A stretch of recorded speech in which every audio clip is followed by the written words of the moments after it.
Votos cordiais, saúde e paz a todos. O tema é de fato bastante interessante, encontra-se na Lei de Liberdade, do Livro dos Espíritos. Então é preciso, antes que a gente entenda um pouco da Lei de Liberdade, e a partir daí a gente construa, consiga fazer a leitura e a interpretação daquilo que os Espíritos nos trazem. Essa Lei de Liberdade ela é interessante porque é uma busca que o ser humano tem, de alguma forma, em muitas etapas da nossa própria história. A liberdade foi um mote para que muitas revoluções, muitas situações acontecessem. E é interessante percebermos que esse discurso, apesar de dentro de uma coletividade ele ser comum, percebemos que no campo da individualidade ele também acontece. Mas muitas vezes de forma equivocada, porque a liberdade, na percepção mais convencional, é aquela ideia que as pessoas têm de poder fazer aquilo que elas querem, independente de qualquer coisa. Então, nós vamos observar impedimentos ou dificuldades a esses nossos desejos e anseios em vários aspectos. E há, inclusive, indivíduos que enxergam a própria religião como um elemento que lhe tolda, que dificulta essa vivência da liberdade com uma interpretação extremamente equivocada. Não obstante, a doutrina espírita, quando ela nos fala sobre a liberdade, compreendendo Deus como sendo soberanamente justo e bom, e nos trazendo a realidade do Espírito, e além disso, nos colocando as leis morais, nós passamos a compreender que a liberdade, então, ela deve acontecer dentro de um padrão de conduta.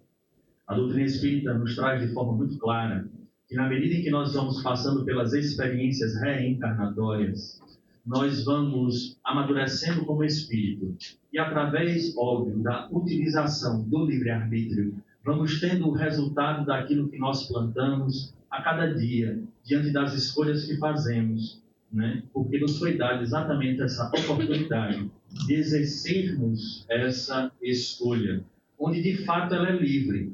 Não obstante, a lei divina, ela não se negocia. Esse é um ponto fundamental que a doutrina espírita nos traz. E é baseado exatamente nisso que faz com que, segundo os relatos dos espíritos, na própria codificação e na vasta literatura que nós temos dos romances, que a gente adentra novamente a erraticidade, que é esse período que nós passamos no mundo espiritual entre duas existências, angariando tudo aquilo que nós plantamos nas existências anteriores. Então, quando chegamos a esse mundo espiritual, ou retornamos a ele, a nossa consciência agora livre do peso da matéria faz com que a gente entre em contato com a lei divina que, segundo o livro dos Espíritos, vige, mora na consciência. Não é em nenhum livro sagrado, não é em nenhuma religião. Deus, segundo a doutrina, colocou a lei divina na consciência do indivíduo. No momento, então, que nós estamos nesse período da transição, que eu estou falando entre uma existência e outra no mundo espiritual, aponta-nos para nós, a nossa consciência, dizendo aquilo que foi acertado e aquilo que foi equivocado.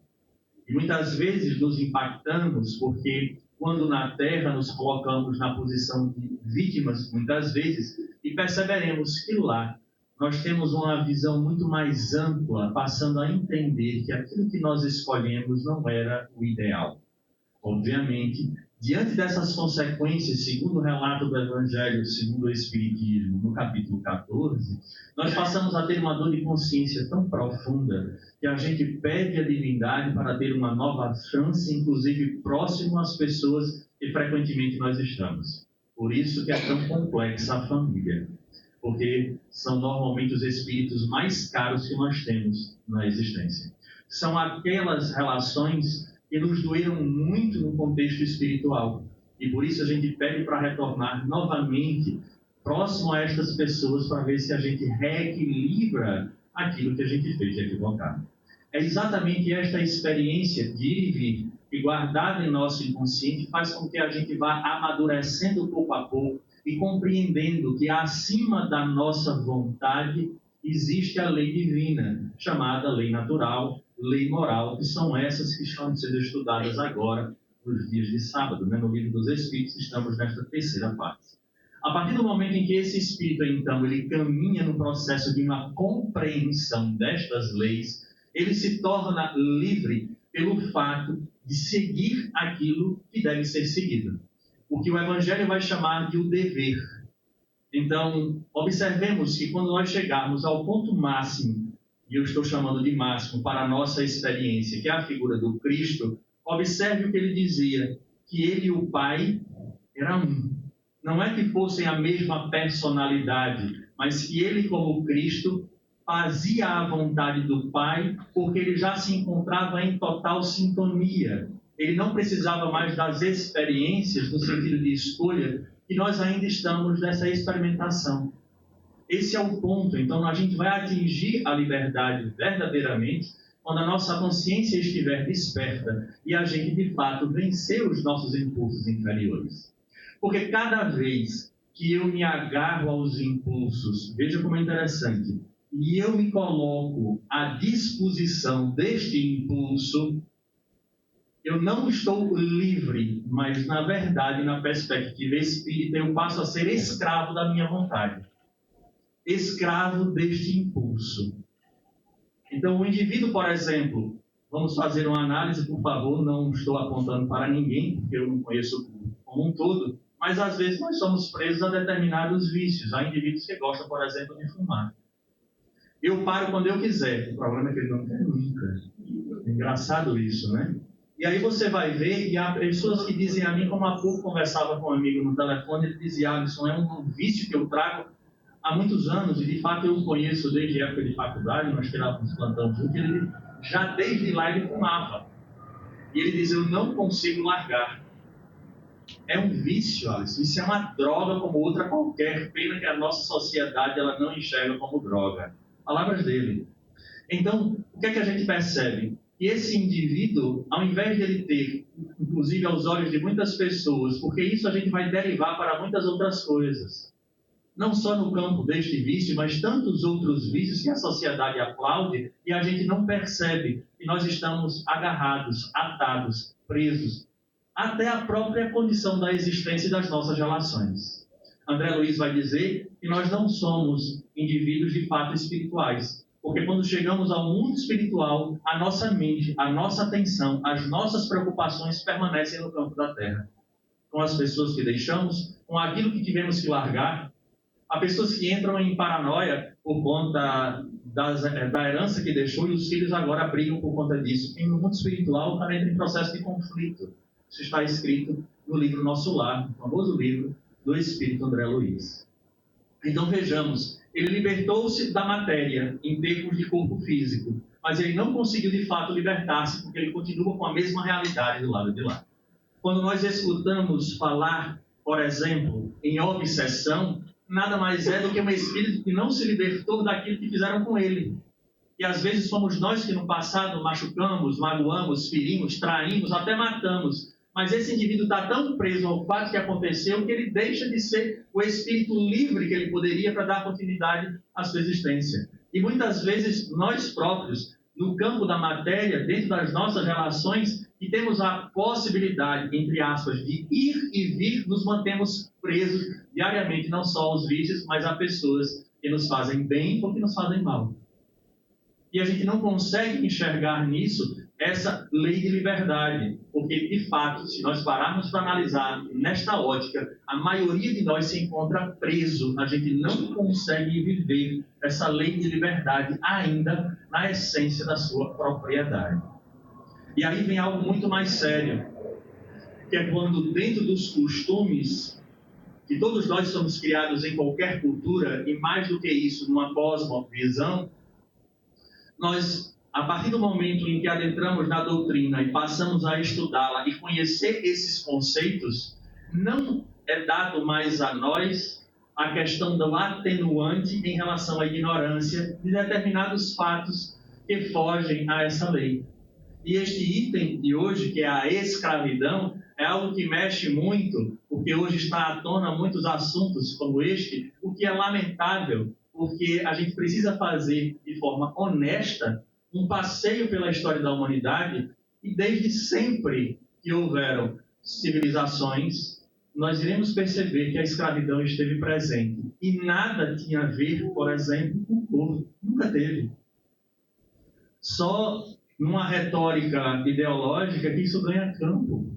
Quem aqui nunca passou pelas carteiras escolares e não lembra da Grécia, de Esparta, de Atenas, de Roma, e tantas civilizações ao longo da história, como ainda hoje acontece em determinados continentes? A escravidão sempre foi uma característica do ser humano, em especial nos conflitos que acontecia, e diante daqueles que eram perdedores, eram trazidos como escravos. Nós tivemos, os espíritas, a oportunidade de ler duas obras magníficas há 2000 anos, onde se fala da figura de Públio Lentulus, uma das reencarnações de Emmanuel, e 50 anos depois a figura do escravo, que seria ele que volta na posição de escravo, onde nada tinha a ver com a questão de cor.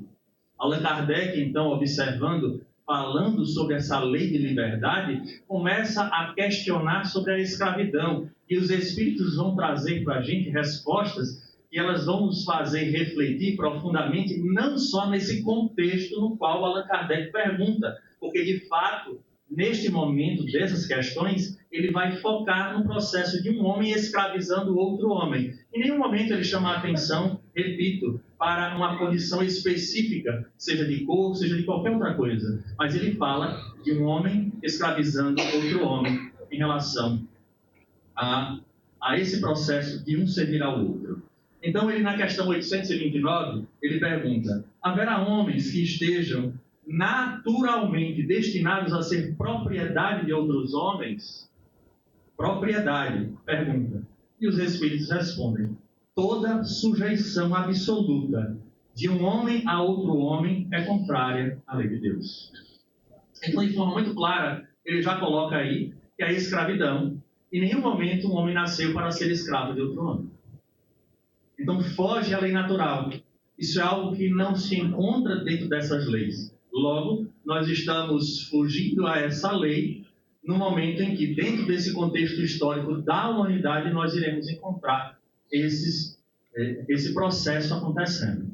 Mas vale a gente, inclusive, amadurecer um pouco e perceber que hoje, nessa sociedade em que vivemos, não estou falando de Brasil, mas eu estou falando no contexto do planeta Terra, da transição planetária que estamos vivendo, há situações, sim, de civilizações inteiras que trabalham praticamente de uma forma escrava. Então, em detalhe, muitas vezes acontecendo do lado do Oriente, né, e as pessoas praticamente fecham os olhos. Então está claro aqui que acontece, que a doutrina coloca de forma muito objetiva que não. E ele continua a resposta: a escravidão é um abuso da força e desaparecerá com o progresso, como desaparecerão pouco a pouco todos os abusos, porque os abusos eles estão relacionados exatamente à falta da condição moral do indivíduo. Não obstante, raciocinemos como é interessante a lei divina. Porque se há um processo do plantar e do colher, como o planeta ele é de provas e expiações, e eu acabei de dizer aos senhores que há locais no nosso planeta que ainda são indivíduos que trabalham num processo praticamente de escravidão, não esqueçam que se Deus é soberanamente justo e bom, esses indivíduos eles não estão naquela posição de forma aleatória, porque a própria lei divina utiliza do homem para que ele próprio se corrija das suas dificuldades. Não significa dizer com isso que moralmente a gente se sinta confortável de ver algo errado e simplesmente dizer: olha, o indivíduo está passando, mas ele está reparando ou resgatando o mal que um dia fez. A doutrina é clara em dizer que não cabe a nós saber quando termina esta prova, mas se estiver em nossas mãos a possibilidade de encerrar a prova do seu próximo, encerre. Porque tem gente que der tudo para tanto essa lei de causa e efeito que não faz o mínimo esforço para ajudar o próximo. Você está vendo fulano sofrendo? Deixa, ele está resgatando. Como assim? Você tem a oportunidade de ajudar? Tenho. Ajude. Porque nós não temos como averiguar se aquela prova ou se aquela expiação encerrou. Quem sabe não seja a nossa ação que dê um ponto final àquilo ali. Porque ele já aprendeu, já resgatou o necessário. E às vezes está em nossas mãos. Estou dizendo isso porque tem pessoas que pensam assim, que é o sofrimento de fato que resgata o indivíduo. Tem gente que tem ar-condicionado e quer viver na Avenida Boa Viagem inteira com o ar-condicionado desligado e vidro fechado. Foi que houve isso? Não, estou sofrendo para resgatar. Não vai desidratar, mas resgatar não vai. Porque não é esse o sofrimento. Não é você macerando o corpo. Não é isso. A gente precisa entender onde está a essência disso. Então, sempre que nós temos alguém abaixo de nós, e nós temos a condição de auxiliar, tanto é que vamos encontrar em o Evangelho segundo o Espiritismo um texto chamado de os superiores e os inferiores, mostrando a responsabilidade de quem vai à frente e a responsabilidade daqueles que são hoje subalternos, no sentido de até mesmo de um trabalho dentro das fábricas, dentro dos negócios como um todo, onde cabe a responsabilidade de ambos. Então, nesse primeiro ponto, ele deixa muito claro que nenhum homem veio para ser submisso, sujeitado a outro homem de uma forma absoluta. E Kardec continua: quando a escravidão faz parte do costume de um povo, agora ele vai para o campo do comportamento, da cultura da civilização. Quando a escravidão faz parte dos costumes de um povo, os que dela se aproveitam merecem ser condenados, embora apenas se sujeitem a um hábito que lhes parece natural. Veja, nascemos num ambiente cujos determinados hábitos o indivíduo ele já recebe como cultura. Esse indivíduo ele deve ser penalizado por isso? Afinal de contas, é uma frase que eu acho que pouca gente usa aqui, principalmente os filhos. O filho é assim: mas fulaninho faz e o pai de fulaninho deixa. Alguém já ouviu isso em casa? Mas eu não sou pai nem mãe de fulaninho, eu sou seu pai e sua mãe. Não, e acabou. Não é assim? Mas veja que a gente utiliza, às vezes, até para um contexto geral. Rapaz, está todo mundo fazendo? Vou fazer também. Não é assim, né? É a porta larga que a gente vai chamar aí. Porque se todo mundo faz, não tem problema eu fazer. Eu chamo muito a atenção para isso, que eu digo que o período da transição planetária, esse momento que a gente está passando, ele é caracterizado por isso. Não existe mais regras morais tão claras. Hoje pode tudo. Então, no que pode tudo, as pessoas vão ser separadas o joio do trigo aí, espiritualmente falando. Porque se eu posso tudo, mas eu tenho a consciência do meu dever para com as leis divinas, eu não vou adotar, mesmo que todo mundo adote, sendo cultura ou não de onde eu me encontro. Porque se eu fui esclarecido e isso passa a ter sentido para mim, eu preciso fazer diferente. Isso está na história da nossa raiz judaica cristã. Todo indivíduo que era esclarecido pelo Cristo, observem a história do Evangelho. Poucos foram aqueles que não ouviram o chamado do Cristo. Estou falando dos personagens do Evangelho. Vamos ter os 12 apóstolos, vamos ter Maria de Magdala, vamos ter Paulo de Tarso, vamos ter figuras que se depararam com o Cristo e entenderam, de alguma forma, a mensagem dele. Naturalmente. Eu nunca vi Jesus dizer assim: se converta. Alguém já viu? Não? Ninguém viu.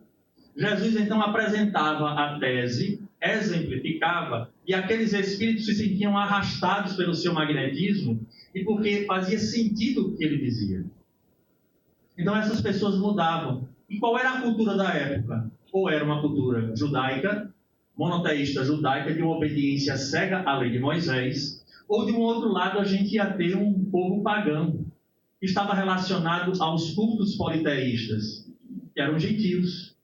Então, observem que a gente teria dois universos distintos, e Jesus veio para fazer um caminho do meio, vamos dizer assim, onde ele apresentava agora Deus de uma maneira diferente, mas todo aquele que encontrava em Jesus o caminho, ele modificava, a sua postura não era a mesma. Então, ele passava a ser perseguido dos dois extremos.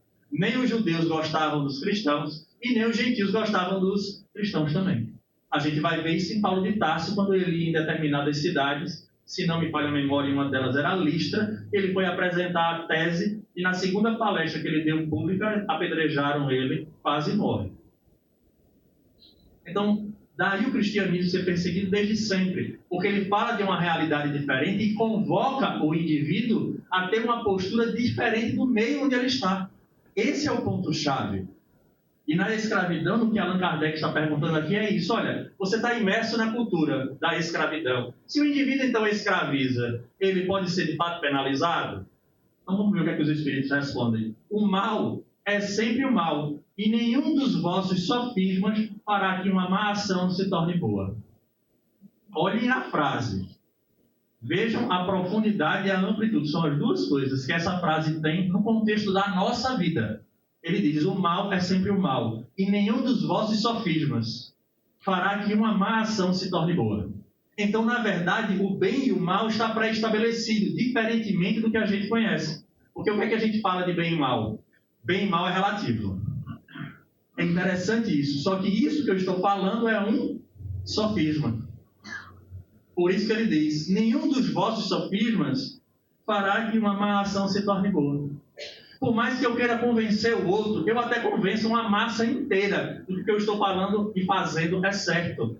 Posso até convencer, arrastar centenas e milhares de pessoas a fazer equivocado. Mas para a lei divina, que ela é pré-estabelecida, ela não se negocia, o errado é o errado. O bem é o bem e o mal é o mal. Por isso que nós estamos aqui, reencarnados. A gente poderia estar passeando, trabalhando, feito doutor Bezerra de Menezes. Poderia? Poderia. A gente poderia ser anjo já? Poderia, mas a gente preferiu estar aqui. Ir para a praia, final de semana, tomar água de coco. Não é verdade?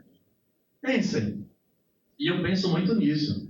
Eu tenho sérias preocupações. De vez em quando eu falo para a Sônia, Sônia, me dá uma agonia quando eu penso em ser um espírito Cristo. Meu Deus do céu, o que é que eu vou fazer? Preste atenção. Vocês já pararam para pensar aqui? Todo mundo acha lindo Chico Xavier, não acha? Não é bacana? Muito bem. Imagine você chegar no mundo espiritual e a única coisa que você tem é trabalho. É o que você vai ter. Trabalho. E satisfação no trabalho. Tem folga, Alisson, para estudo. E para mais trabalho em outros lugares. Aí eu digo, eu não estou preparado ainda.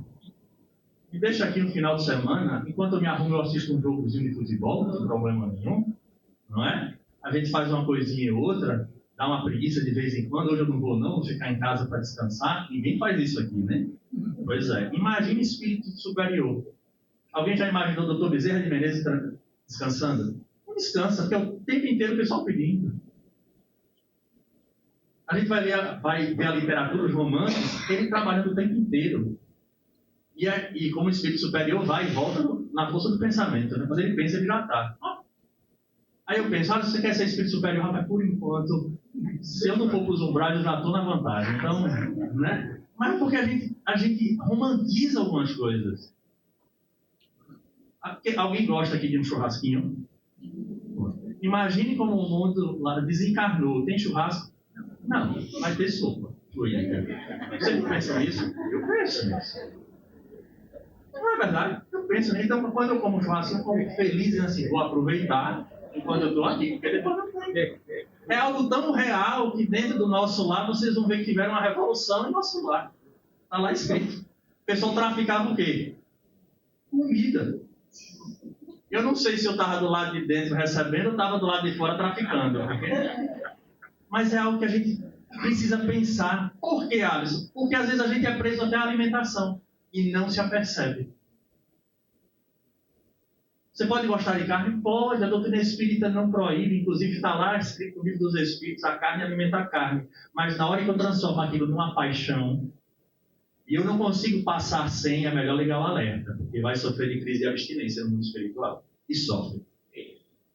Então, do mesmo jeito que é uma coisa simples desse porte, tem tantas outras. Então, entenda, por mais que eu faça sofismas para dizer assim, não, mas veja bem, a sociedade inteira faz, e por conta disso a gente não vai sofrer tanto. Ele diz, olha, o bem é o bem, o mal é o mal, o certo é o certo, e o errado é o errado. Agora, a consequência, indiscutivelmente, como Deus é soberanamente justo e bom, vai ter a diferença do grau de acordo com a ignorância e não com a cultura. Cuidado com isso. Existe uma grande diferença entre a ignorância do conceito e a cultura em que eu vivo. Vamos ver o que ele continua dizendo. Mas a responsabilidade do mal, ele continua a resposta, tá, gente? O mal é sempre o mal e nenhum dos vossos sofismas fará que uma má ação se torne boa. Mas a responsabilidade do mal é relativa aos meios de que o homem disponha para compreendê-lo. Então, repito, veja que essa intensidade, né, essa responsabilidade do mal não tem a ver com a cultura do indivíduo imersa nela. Tem a ver com a capacidade dele ser esclarecido em relação ao assunto. Esse é o ponto. Inclusive, é o mais complexo dos pontos. Por quê, Alisson? Porque enquanto eu estava na ignorância, jogava a meu favor o atenuante de não conhecer a verdade. Mas na hora em que eu entro em contato com a verdade e passo a compreender, mas eu não acreditei. Mas aí já é um problema seu. Se você não acreditou, eu lamento muito, mas chegou a você informação. Você pode pelo menos botar no radar e dizer assim: é possível que seja. É possível que seja. Na medida em que eu então identifico qual é o norte, que eu tenho a informação, agora fazer errado vai pesar. Porque o atenuante que eu tinha antes, agora eu não tenho. Qual o problema dos espíritas no mundo espiritual? Exatamente isso que nós estamos falando. O espírito Eurípides Bazanufo, observando. Eurípides foi um grande trabalhador do movimento espírita. É um espírito já de alta envergadura, vem desde a época do Cristo. Ele morreu pelo Cristo. Então já é um espírito trabalhado ao longo do tempo. Veio como espírita.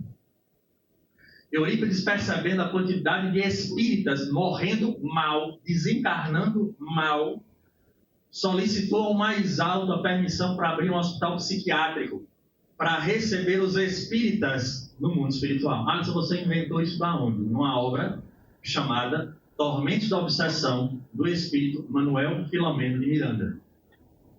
Então lá relata essa história.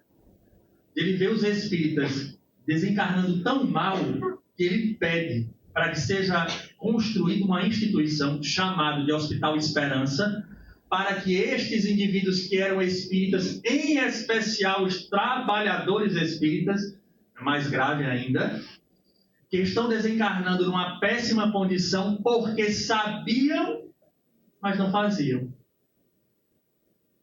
Passavam a ter consciência da lei de causa e efeito e destes detalhes que nós estudamos aqui no dia de sábado.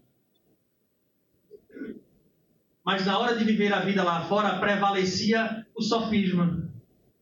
Aquilo que a gente acha que é o certo não é bem desse jeito. Acaba também é radical. Né? Porque a primeira defesa do ego é essa. O cara tem que estar errado, eu tenho que estar errado, ou a obra tem que estar errada, ou a interpretação não é bem desse jeito. Isso é um sofisma. A gente vai criando desculpas para que caiba dentro dessa realidade aquilo que a gente quer que caiba. Essa é a nossa história, gente. Essa é a nossa história. Porque aqui, a maioria de nós já foi religioso em outras épocas. Já foi católico, já foi evangélico, já foi de outras linhas cristãs. Mas acreditem, não precisa ser espírita para entender isso. Qualquer indivíduo que lê o evangelho atento vai compreender que existem consequências àquilo que se opta de forma equivocada.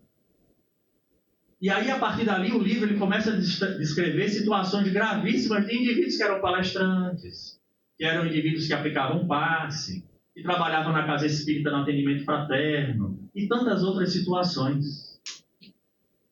Esse é o ponto. Daí eu resgato o André Luiz, quando ele diz: nós somos felizes porque nós temos trabalho. Porque na medida em que a gente de fato trabalha, a gente vai, de alguma forma, quebrando as nossas arestas, trabalhando o nosso mundo íntimo. E eu tenho isso como algo muito sério em nossa vida. Porque equívocos, erros, todos nós temos. Agora, o momento principal é quando você toma contato com isso e diz assim: opa, a partir de agora a realidade é diferente. Então, o trabalho nos auxilia neste ponto, para que a gente de fato vá mudando. Não é pelo exercício em si externo, mas é pelo trabalho lhe dá a possibilidade de você rever situações. E a relação um com o outro é que fará com que a gente vá amadurecendo. Porque, veja, os nossos equívocos frequentemente estão relacionados ou a um erro de você para com você mesmo, por exemplo, em algum vício que o indivíduo ele adquire, ou então na relação com o próximo, que reflete na relação com a própria divindade.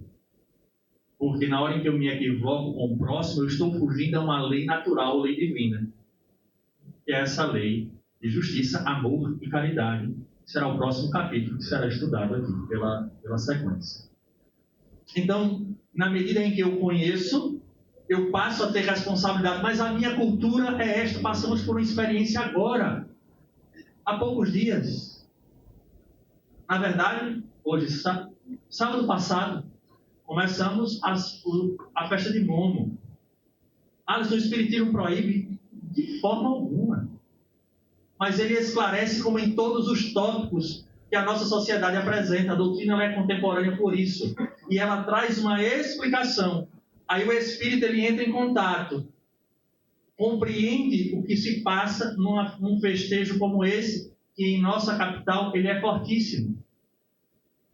Mas tomado então de consciência, ele parte para isso, de forma a escolher. Então o indivíduo se pôs em todos os riscos, tanto no campo da matéria e principalmente no campo espiritual. Se porventura vier uma consequência de uma obsessão ou de outros fatos que possam vir a acontecer, ele não poderá alegar ignorância. Mas eu não sabia. Sabia. Se você era espírita, você sabia. Alisson, mas eu quero. Pode, não tem problema nenhum. O grande problema nosso é que nós queremos fazer todas as escolhas, mas na hora das consequências, a gente quer relativizar o resultado. Esse é o ponto. Você pode escolher tudo, desde que compreenda que aquilo que está sendo feito vai gerar o resultado. Esse é o líder. E é isso que ele está falando aqui. Na medida, então, que mesmo o indivíduo imerso numa sociedade cuja cultura é escravocrata, ele passa a ter responsabilidade, e esta responsabilidade será mensurada, será medida pelo grau de conhecimento que ele tem da verdade espiritual. Por mais que a lei humana ela diga que pode, não significa dizer que em termos de consciência eu posso. Vou dar um exemplo incômodo. Eu sempre falo nisso, porque eu gosto de gerar esse incômodo para mostrar o quanto a doutrina ela se posiciona de forma clara em alguns pontos. Há países que o aborto é legalizado.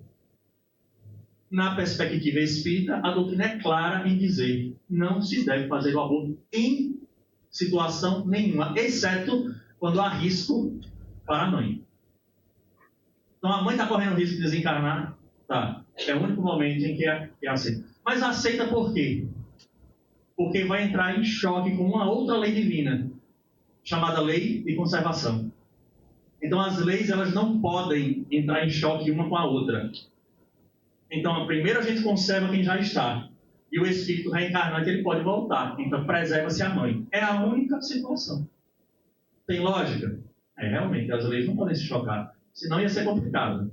Imagina, no mundo espiritual, dois advogados, então eu sou favorável à lei de conservação. E o outro vai dizer, não, mas espera aí, eu sou da lei de liberdade. Aí começa a confusão. Mas não, as leis não se chocam. Então, só para mostrar. Por que, Alisson? Porque o indivíduo ele tem consciência. Mas há países que liberam. Então, eu não posso, conhecedor da doutrina espírita e me dizendo espírita, praticar este ato pautado na lei humana. Porque isso não servirá de atenuante para as consequências. Quando o espírito volta normalmente num processo obsessivo severo, não tem como chegar para ele numa reunião mediúnica e dizer, olha, aconteceu isso porque a lei liberou. Ele não quer saber, não. Daí a grande responsabilidade de quem é espírita. Tem gente que deve estar pensando, não devia ter assistido a palestra hoje.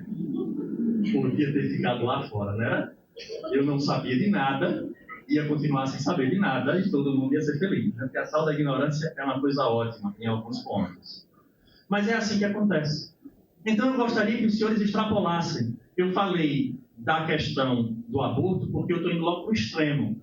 Mas, por exemplo, a bebida é uma droga que acaba em inúmeras famílias, mas a nossa sociedade não só aplaude, ela estimula. A gente vê os jovens, para ser jovem, para ser homem, ele tem que beber para fazer parte do grupo. E tem pai e mãe que diz assim, não, é isso mesmo.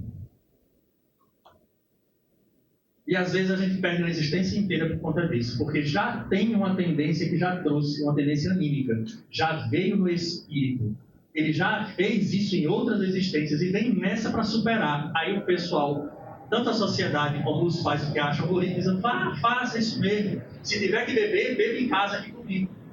A sociedade diz isso, mas o que é que a doutrina conta? Que na hora que a gente cria este hábito, primeiro eu me torno escravo, perco minha liberdade, e segundo, os espíritos que caminham comigo são espíritos afins. Então eu me torno praticamente uma marionete na mão desses espíritos, e quando eles tiverem vontade de beber, irão acionar a mim, e sou utilizado por eles. Então não é só um processo em si de uma escravidão, mas ainda tem um vampirismo aí por tabela, um processo obsessivo. Vai ser atenuado? Vai se o indivíduo não sabia, mas se agora ele sabe, não tem mais o que atenuar. Como está dito aqui, nenhum dos vossos sofridos não fará que uma má ação se torne boa, mas ele continua. E aí continua ele. Aquele que tira proveito da lei de escravidão é sempre culpado de violação da lei da natureza. Ou seja, não pode, a sociedade não pode, porque o caso que ele colocou aqui é, sendo a sociedade escravocrata e o indivíduo, então, dentro dessa cultura, ele escravizar, ele tem culpa. Então ele está dizendo que aqui, aquele que tira proveito da lei de escravidão é sempre culpado de violação da lei da natureza. Eu vou me aproveitar, porque se pode, eu faço. E ele continua, lá vai. Mas aí, como em tudo, a culpabilidade é relativa. Relativa a quê? Ao conhecimento, se ele tinha ou não. Se ele não sabia de nada, ao atenuante. Mas veja que existiu o equívoco. Existiu a falta.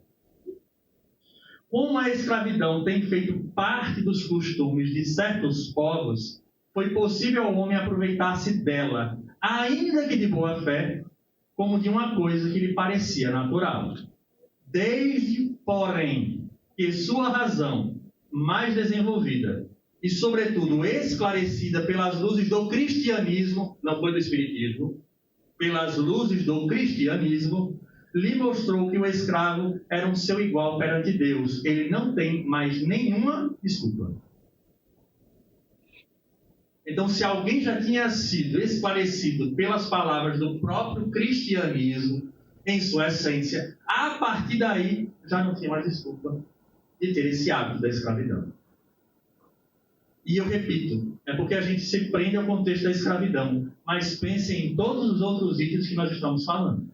Tudo aquilo que a gente já compreende que não deve e a gente faz consciente, a gente perde a condição do atenuante, da ignorância. E aí ele continua. Questão 831. A desigualdade natural das aptidões não coloca certas raças humanas sob a dependência de raças mais inteligentes? Ou seja, indivíduos que estão, sociedades que estão atrasadas demais, acabam, de alguma forma, numa dependência de civilizações mais avançadas? Será que isso não acontece? E ele responde sim, para as elevar e não para embrutecê-las ainda mais pela servidão. Porque a lei divina nos convida ao quê? Ao mais forte ajudar ao mais fraco. Basta a gente entender a relação dos nossos anjos de guarda com a gente. Eles são mais esclarecidos, mais evoluídos. Porventura, eles dificultam a nossa vida? Não. Eles se esforçam para que a gente cresça, suba, evolua. Esse é o papel do mais forte em relação ao mais fraco. Este é o ponto-chave. Mas a resposta continua. Durante muito tempo, os homens consideraram certas raças humanas como animais de trabalho, munidos de braços e mãos, e se julgaram no direito de vendê-las como bestas de carga. Acreditavam ter o sangue mais puro, insensatos. Nada vem além da matéria. Não é o sangue que deve ser mais ou menos puro, mas o espírito. Então ele deixa muito claro isso. Mas eu gostaria sempre de atrelar a justiça da lei divina. Então nós iremos encontrar situações numa obra chamada Loucura e Obsessão, do Espírito Manuel Filomeno, vai mostrar uma situação que se passa, essa obra se passa num terreiro de Umbanda. Quem trabalha neste terreiro, quem dá o auxílio é o Dr. Bezerra de Menezes e o Espírito Manuel Filomeno de Miranda, o livro Loucura e Obsessão. E lá se mostra aquilo que se acontece nesses cultos. E aí, pela ótica espírita, vai se explicando algumas coisas. E lá estava a figura do médium principal, né, do filho de santo, que tomava conta da casa, já como herança da sua mãe, que havia sido mãe de santo. E aí eram pessoas, aí sim, ligadas à questão da escravidão no processo do Brasil, que teve a ver com essa situação. Mas é muito interessante, porque eles vêm explicar, porque um dos espíritos estava revoltado pelo processo do que sofreu. Há um mergulho numa reunião mediúnica no mundo espiritual e eles voltam no tempo. E para a surpresa daquele espírito que se revoltava por ter sofrido na escravidão, ele deixou de ter o papel da vítima e mostrou-se uma vida anterior, lá atrás, onde ele era o algoz. E nas terras do Oriente, eles entravam, dizimavam absolutamente tudo, inclusive salgava a terra para que nada nascesse ali e fazia dos que restavam escravos. E agora ele voltava. E aí ele tinha voltado em que condição? Na condição que ele mesmo provocou para ele no passado. Então, a gente percebe essa lei de causa e efeito. Onde o indivíduo passa por um problema, não é aleatório. Deus não esqueceu. E aí eu repito, Alisson, foi Deus então que criou a escravidão? É óbvio que não. Foi o homem com seu egoísmo e com seu orgulho. Mas diante da própria escolha dos indivíduos, serve como ferramenta de justiça e de aprendizado para estes espíritos, que no passado abusaram. E aí voltam nas condições, às vezes, do qual tanto fez mal e agora passa pela experiência na própria terra. Isso está em tudo. Em absolutamente tudo. Nas doenças que normalmente surgem, naquelas de fundo, ou de origem genética ou congênita, a gente traz, porque a gente marca o nosso perispírito de uma forma tão negativa que o organismo precisa voltar para fora, é a misericórdia divina. Então, todas as nossas experiências, todas elas, das pessoas que a gente vive, das nossas famílias, das nossas tendências, tudo isso não acontece de forma aleatória. Tem uma razão de ser. Há homens que tratam seus escravos, para levar, né? Durante muito tempo, já aparece a parte. 832. Há homens que tratam seus escravos com humanidade. Olha que interessante. Não lhes deixam faltar coisa alguma. E acreditam que a liberdade os exporia a maiores privações. O que dizer disso? Está muito claro aqui que o indivíduo usava de sofisma, né? Olha, eu vou escravizar, mas eu vou dar tudo. Porque é muito mais arriscado para eles estarem aí fora do que aqui dentro. Então a ideia era essa. E obviamente Allan Kardec, sabendo que existia esse tipo de cultura e argumentação, pergunta aos espíritos sobre isso. Vamos ver o que eles dizem. Digo que esses compreendem melhor os seus interesses. Olha a frase. Digo que esses compreendem melhor os seus interesses. Qual era o interesse de ter um escravo? Em qualquer época da humanidade. Em qualquer época. Desde lá, nas antigas civilizações. Qual era o interesse? Que eles trabalhassem a serviço de seus senhores. Repito, fica o convite aí para a leitura dos 50 anos depois, da obra de Emmanuel. Eles também dispensam muito cuidado aos seus bois e cavalos. Entenderam a profundidade do que o Espírito estava querendo dizer? Estava tratando ele bem para que ele pudesse produzir tudo aquilo que ele pode produzir. Tanto é que ele trata muito bem os bois e os cavalos da mesma forma, né? Para que obtenham um bom preço no mercado. Olha que interessante. Não são tão culpados como os que maltratam os escravos, mas nem por isso deixam de dispor deles como de uma mercadoria, privando-os do direito de serem donos de si mesmos. Ou seja, tinha desculpa? Não tinha. Por mais que tivessem essa boa intenção, por trás tinha a maior chaga que nós temos.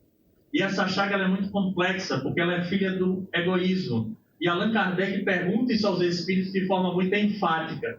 Nós sabemos que o orgulho e o egoísmo são chagas da humanidade, mas eu gostaria que vocês me dissessem de uma maneira muito simples o que de fato representa a maior mácula que a humanidade tem e os Espíritos vão responder na quarta parte do livro dos Espíritos, dizendo que é o interesse pessoal. Que o interesse pessoal nada mais é do que o egoísmo, na sua mais potente característica. E se a gente para pensar, então, no tal do interesse pessoal, a gente vai ver o quanto a gente precisa ainda reencarnar. Porque a gente nem se nota com isso, mas na hora que nós somos confrontados com alguma situação entre a gente perder ou outra pessoa perder, dificilmente a gente pensa em perder. Primeiro a gente. Eu não sei se vocês conhecem o ditado que diz pouca farinha. Interessante, né? Como a gente sabe. Mas é fato, porque a gente ouve isso desde sempre. É o interesse pessoal. É o interesse pessoal. E a gente não nota. E o mais interessante é que a gente lança sobre essa frase o sofisma. Qual é o sofisma? Não, mas espera aí. E se realmente eu fico sem? Todo mundo vai ter e eu não? Quando a gente vai ver que os Espíritos dizem que o bem deve ser feito no extremo das nossas forças. É complexo ainda. Entendeu porque a gente reencarna? Porque se fosse dado uma chance só, a palestra ia ser no umbral. A gente ia se encontrar lá, pessoal, e aí? Vocês lembram que eu estava falando sobre tal assunto e... Não é verdade? Então a gente vai entender, de fato, que na hora em que a gente passa a observar na história da humanidade este hábito, entre aspas, dessa cultura da escravidão, ela sempre esteve presente, porque o indivíduo que recebe a força, e eu estou falando a força em todos os sentidos. Como assim, Alisson? Quando Jesus chega à Terra, assim como a doutrina espírita quando chega à Terra, o conhecimento é uma força. Ele é um tesouro que cabe em duas situações. Ou eu liberto quem está do meu lado, ou eu aprisiono. Interessante isso. A gente às vezes não para pensar. Emmanuel vai dizer que uma grande caridade que nós fazemos é a divulgação da doutrina espírita. Doar um livro espírita é uma grande caridade, porque você está simplesmente dando às pessoas a oportunidade de conhecerem a verdade e com isso elas se libertarem. Lei de liberdade. Mas tem indivíduos que ao longo da história inteira utilizavam destes recursos, desde a questão bélica, a questão da posse de bens, a questão do conhecimento a benefício próprio, ou seja, servindo ao interesse pessoal. Aí vem a doutrina e nos mostra com clareza que esses benefícios que foram dados, e eu coloco entre aspas, a várias pessoas ao longo da história, neste campo dos recursos, tanto a força bélica, como a questão financeira, como a questão intelectual, não foi dada simplesmente para usufruir a benefício próprio, mas para instigar nos outros a possibilidade de crescimento. Repito, essa é a nossa história. Então, o Evangelho vai dizer, em complemento a isso aqui, que nós já passamos por todas essas experiências. E diante dos recursos que nós recebemos, talvez a gente não tenha aplicado bem. Passa por alguma dificuldade socioeconômica, tem a ver com isso. Porque um dia a gente teve esse recurso e a gente usou mal. E agora a gente passa pelo exercício, às vezes, da escassez. Ou de um limite. E assim segue em todos os campos. Então a gente agora passa a entender que a lei é esse conjunto. Allan Kardec fatia para que a gente entenda determinados pontos de forma clara. Mas bastava um princípio para a gente entender que no momento em que eu extrapolo essas leis naturais, eu gero toda uma situação conflituosa. Então ele é um ponto delicado, sim. É extremamente delicado você falar da escravidão. Por quê? Porque, de forma enfática, a doutrina espírita coloca muito claro o equívoco que existe, mas, ao mesmo tempo, conhecendo a lei de causa e efeito, a gente sabe que isso acabou sendo uma ferramenta de resgate para muitos espíritos.